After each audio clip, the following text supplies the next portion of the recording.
Well, the New South Wales opposition leader has pledged $1 billion to a state-run energy body if elected in March. The corporation would reportedly be funded by the proceeds of previously sold state assets. Joining me live now is the director of Redbridge Group, Simon Welsh. Simon, great to see you. This is really where the debate's at the moment: state-owned assets, the revenue from them, privatisation, how you pay for future projects.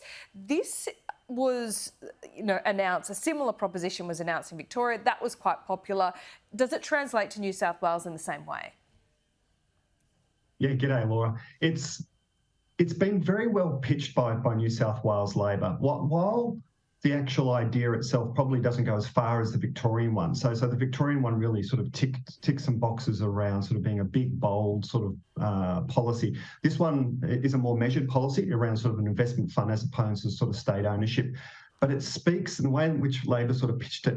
It's really tuned into these cost of living pressures that are just defining the political landscape at the moment. So while it might not be as big and bold, it's very well tuned. While the Liberals also have a sort of an equivalent kind of policy, the way Labor's been able to pitch it as a sort of an attack on privatisation, linking it to privatisation in a way in which the incumbent government can't, gives them an advantage in that space. So yeah, I think absolutely. I think it's a well-tuned policy to what we're sort of seeing out there at the moment. So what is the view of privatisation? Is it pretty toxic in voterland? It is. It is. And it's across the board. It's not just a New South Wales thing, hence the policy that we saw in Victoria. There is this perception, as really fueled by these cost of living concerns at the moment. When you talk to people about cost of living, what comes up? Energy costs. What's the driver behind that? Energy companies. What have we done to enable that? Well, we privatised. We sold it all off.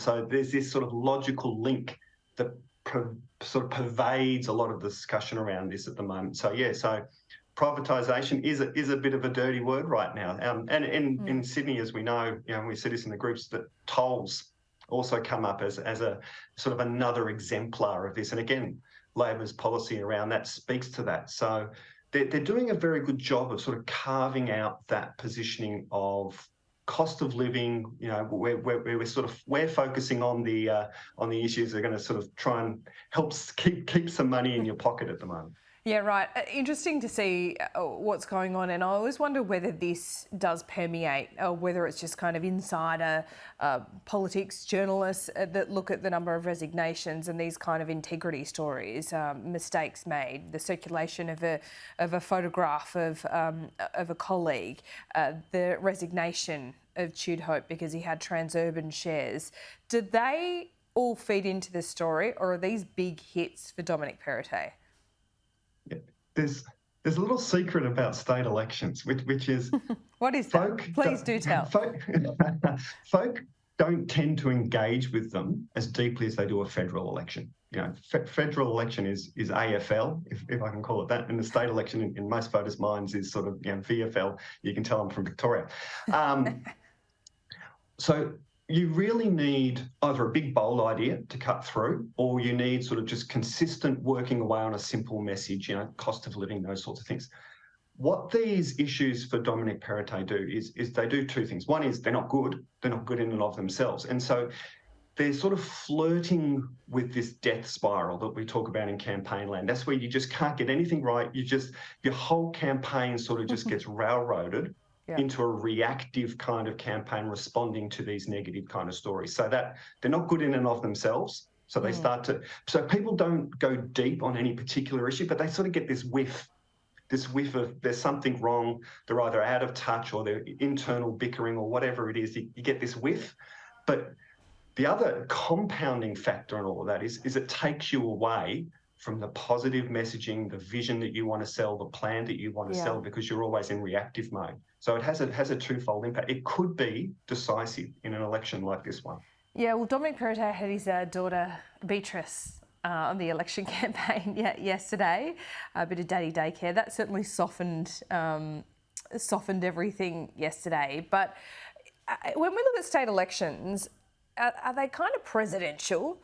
Do the teams matter as much? Because I feel like Labor is talking about the Liberals. Dominic Perrottet is talking about Chris Minns. Is that deliberate? I'd be surprised. It's rare unless you've got a really toxic opposition leader. You tend to get the awareness and the understanding of the opposition leader tends to be relatively low. So you could argue, and I could imagine the strategist in Labor HQ arguing he's doing us a favour every time he talks about Chris Minns. He's raising his profile, encouraging voters to think about who is this bloke. It tends to be, as I say, because you get that sort of lower level of engagement. It tends to be these broad kind of almost cartoonish brand kind of contest. Okay, Labor in this election is standing for XYZ. Liberals in this election, if they can get their campaign on track, is standing for XYZ. If they can't, then they become the party of sort of, they're the ones of scandals and integrity issues and those sorts of things. And that's why I say this death spiral is a real risk for them at the moment. Okay, all that said, do you still think demographically it's the Liberals' Dominic Perrottet's election to lose? I think the polling would suggest that it's certainly Labor's to lose. That it looks like the swing is on. The problem is, so the handbrake to that is that Labor does well, whereas young, diverse, sort of more economically stressed kind of electorates, it already holds most of those electorates in Sydney. And Sydney is where it really matters. That's where the big number of seats are. So its capacity to easily go out and pluck some low-hanging fruit, there isn't a lot there. So what that means is basically there's a pathway there, absolutely. But it just means that the margin for error is pretty low. That demographic story means that you're always sort of coming from behind a bit. So the margin for error is pretty low, but the polling would suggest that at the moment they look like they should get there. But, the Libs can turn this around if they can start prosecuting this good sort of vision, alternative vision for the state, then they've got this demographic insulation. So I think they get there, but they kind of need to be as far ahead in the polls as they are now to get to the starting line sort of thing. So I think it's going to be closer than some folk might think. Yeah, I think so. Simon, before I let you go, not that it's a vote changer, it might be a vote framer in New South Wales, I don't know, but have you done any work on The Voice, or have you picked up anything through the groups? We've done a little bit. We haven't done a huge deep dive on The Voice, and I think really what we're finding is consistent with what others are finding, is that there's a big block of folk that are going to vote yes.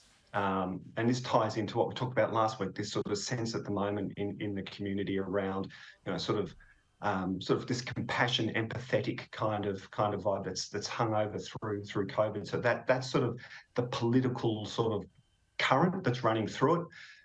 But even so, there is this consistent kind of view of, I don't exactly know what this means. So there is still this challenge of articulating it in a way that cuts through, that's both simple and cut through. I think that's still the piece that remains. And I know that's sort of a hackneyed topic at the moment, but it's true. It's become a cliche for a reason. So there are some challenges around that. Yeah, it certainly seems so. Simon, thanks so much. All right, thanks, Laura.